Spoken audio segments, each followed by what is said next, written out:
What's up, you guys? Welcome back. Happy Saturday. It's the weekend. No day off for me, though. I work every day. If you have your own business, you know how it goes. Anyway, just wanted to touch on what happens when you go to detox. When you make the decision to go to detox, that is probably one of the most important and crucial times of your recovery, especially if deep down inside you know you want to stop. If you want to stop using, if you want to stop drinking.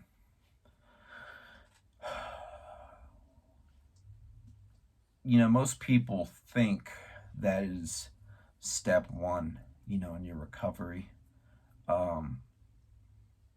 And it could be,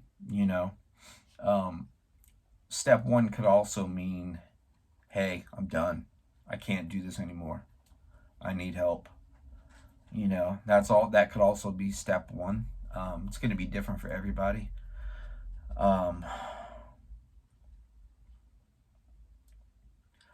Detox is also going to be one of the most unpleasant times of your life, especially if you're coming off alcohol, opiates, anything that you rely on just to get by. It's definitely unpleasant for opiates. I mean, I have firsthand experience. I never want to go back to detox. Every time I use, every time I relapse, I end up back in detox. I end up homeless, on the street, no money, end up in and out of detox, hoping in rehab will have a bed because I have nowhere to go. Every time I went to detox, it was because I was out of money. I had nowhere to go. And it was scary, man, just not knowing how you're going to get through the day. Blah, blah, blah. Anyway, once you're in detox, you check in, let them know why you're there. There's generally, every time I went, there's always been a wait. There's always been, either one or freaking like 10 people ahead of you. So, after you check in, they have all your information.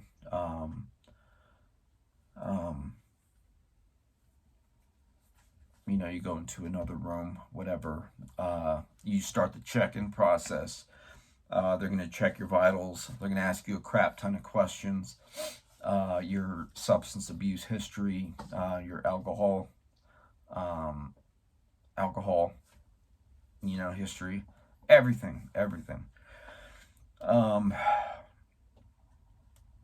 if you're in withdrawal, if you're drunk, it's definitely going to be unpleasant. So after all that check-in is done, they take you on back to change out, strip you down. You're going to put on the scrubs, and then they take you back to the actual part where you're going to be spending the majority of your time. At the detox I've been to, I've only been to two detoxes, two facilities, but I've been there a number of times. So once it's a big room, there is, I'm guessing, maybe 30 to 40 recliners, and that's where all the patients stay. And the detox facilities that I've been to, they are 24 hours. So depending on where you're at in your withdrawal, that's when it's possible for them to move you to a back area. The place I was at, if you're sick enough, if you score high enough on the on one of their charts, they have a certain criteria. If you're sick enough or um, just exhibiting signs of withdrawal, then they move you to an area called phase 1. Um, it's a I think it's a 4 to 5 day stay, and if you're coming off opiates or alcohol, they give you medication and they assist you through that process. If they give you they might give you Suboxone. If you're coming off opiates, they'll give you like a 4 to 5 day taper, depending on how long you're there. And if you're coming off alcohol, they give you some medication for that. I'm not sure what the meds are for that. I've never had a detox of alcohol. And if coming off benzos, I'm not sure what they do for that. Maybe they give you like a benzo taper. I'm not too sure. I've only had experience with opiates, and as far as detox goes. But anyway, back to the recliners.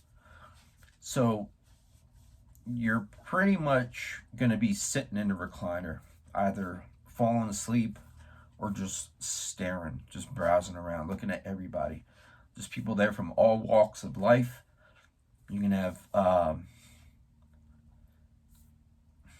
homeless people, people there with mental issues. They're going through their stuff.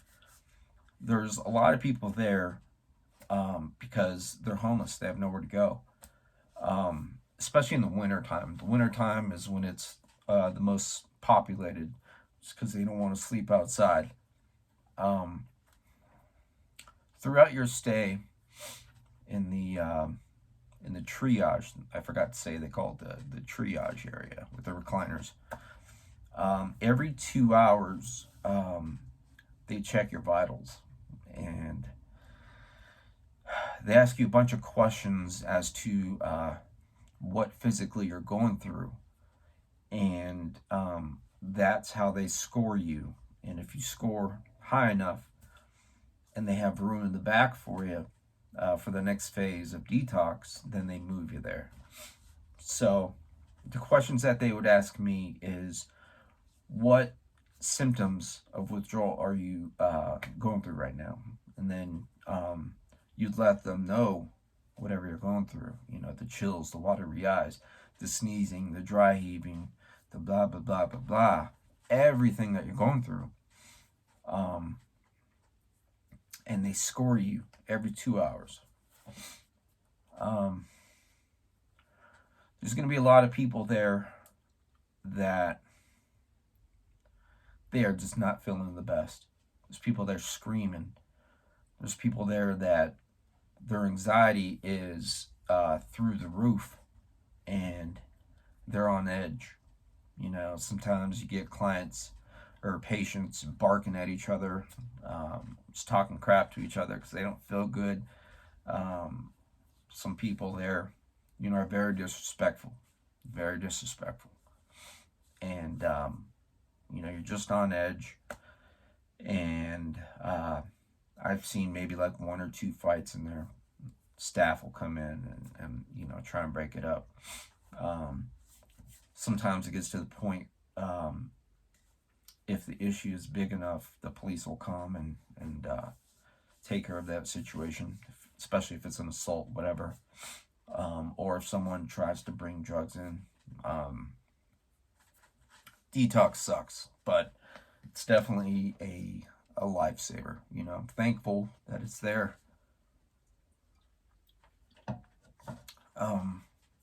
If you can't afford the detox, they will assist you with the state-funded insurance, and they will do like a rapid check-in process, especially if you're homeless, whatever. They'll get you that insurance, and there is a peer support there as well that will come and work with you. All this is going on while you're in the triage. They have people there that will try and work an aftercare plan, and And the aftercare plan will consist of what you want to do after you leave detox. Do you want to go to rehab? Do you need housing, like halfway houses, um, sober livings, just whatever you may need, any other medication? There's a group of people there called peer support. I'm only speaking from my experience. This is what I've been through. I don't know how it is in any other city or state. This is just what I went through in the state of Arizona. Um, and if you're needing to go to treatment, if there's any open beds, they will either they will try and get you to that bed. And one of the downsides about all that is you could be sick as heck physically. You could be in withdrawal like a day or two off of opiates, off of alcohol.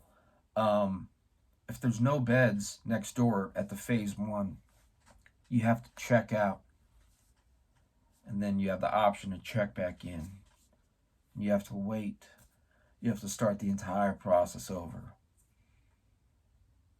And then they'll bring you back again to the triage. Hopefully there is room next door to where you could actually stay. There's a bed there. They feed you. And you can work on your immediate future, come up with the aftercare plan. And throughout the days 1, 2, 3, 4, and 5, you'll start to feel better. They take care of you. Detox, it's a special thing. It's a love-hate relationship with that. It's a lifesaver, for sure. It's a lifesaver. I was so thankful my last time there that they had a bed open for me. When I got to the treatment center, I was still detoxing. I was still in withdrawal. But as I stated before in a prior video, I just toughed it out. I did what I had to do, toughed it out, worked out every day. But that's just a little quick glimpse into detox and what you could possibly expect.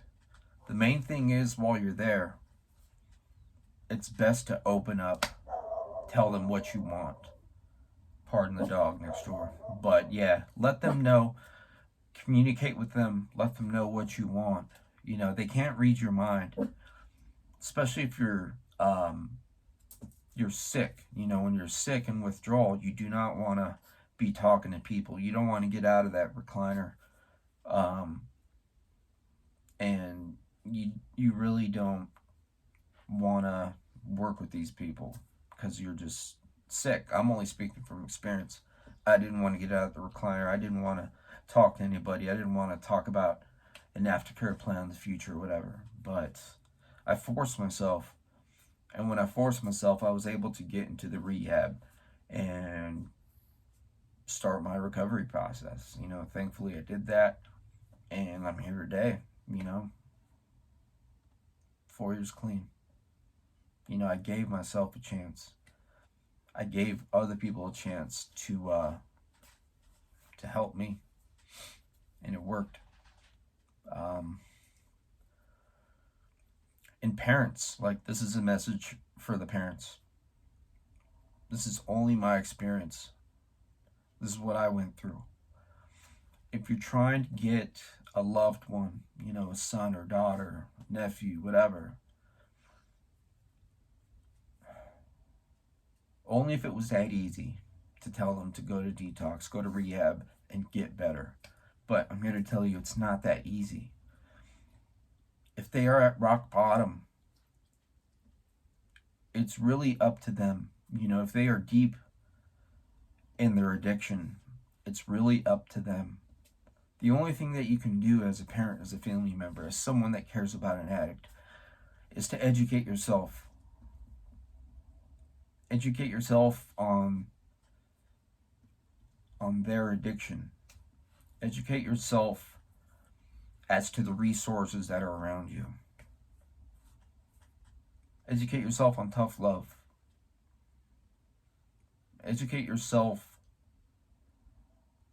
on things that you could do for yourself as far as talking to people who are in your situation. You know, they have Al-Anon out there. That's really good for parents. My mother went there. She got to learn more about addiction. She got to learn more about the things that are available to her um, that could make this experience somewhat manageable. You know, therapy, that's also an option. Speaking with other people, just talking it out, talking about everything you're going through. You cannot make an addict stop using. You cannot make an alcoholic stop drinking. The only thing that was going to stop me from using was getting locked up, going to detox, or dying. There are many nights I prayed and I wish not to wake up just because I didn't want to deal with the withdrawal. I didn't want to deal with my addiction. I had no clue what I was getting myself into when I first started using. I was just so preoccupied and in love with the way that drug made me feel. It took away all my pain. It made me feel good, I thought. Now that I think about it, being able to feel again, being able to enjoy a song, being able to feel feelings, that's what feels good to me.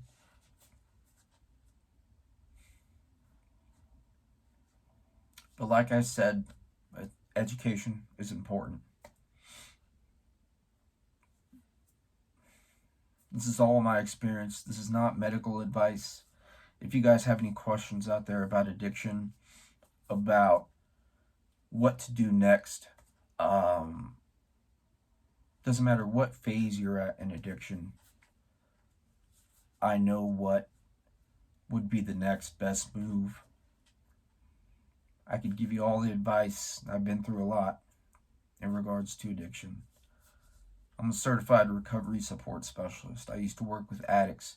I used to work with young kids that were deep in their addiction, and we got them through it. So my email address is in the About Me section on my channel. If you guys have any questions, reach out. If you want to talk, I will email you my phone number and we could talk. You could ask me anything. You know, I'm an open book. But I hope you guys enjoyed this. I'm sure there's some information I left out. But if I didn't address anything that you're curious about, like I said, reach out to me. I'm here. Thanks for listening.